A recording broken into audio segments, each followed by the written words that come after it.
Hello guys, welcome back to this tutorial series. So in the last video we discussed recursive functions. To recap, we said a recursive function is a function that calls itself. In this video we will explore how we can find the factorial of a number using a recursive function. But first let's discuss what a factorial is. The mathematical definition says a factorial is the product of all positive integers less than or equal to n in mathematical notation. It is defined as follows. Now let's explain this using recursion. Let's define a function which takes one parameter. Let's say factorial n. So before you define the recursive case, you have to first define the base case in order to prevent an infinite recursion. So if n is equal to 0, return 1. Otherwise, multiplying the number by 0 will return 0. Else, return n times factorial n minus 1. So we are calling the function inside the function's definition. Now let's define some variable and call the function from there. X equal to factorial, and let's give it a value of 5. Now print x. Let's run this code.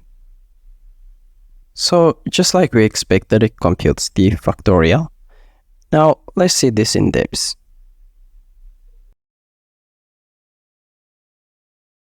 We defined a function, we called it factorial, which takes a parameter n, and here we are calling the function, and we are passing a value of 5. So we check if n is equal to 0. Since n is not equal to 0, we jump this if condition and we will compute this else condition. Then we will return n times factorial of n minus 1, which is, wait, let me comment this here.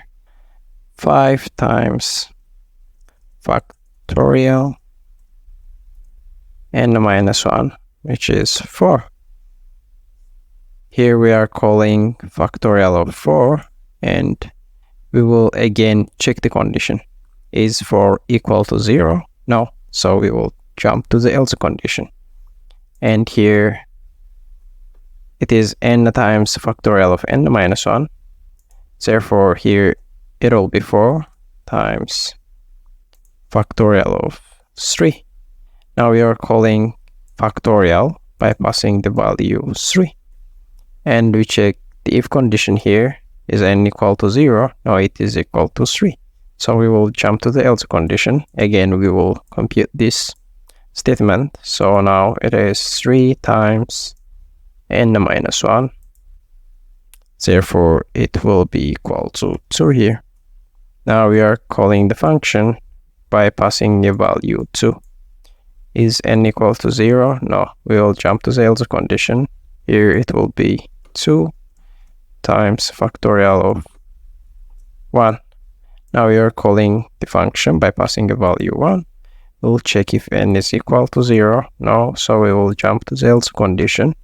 And here it will be 1 times factorial of 0.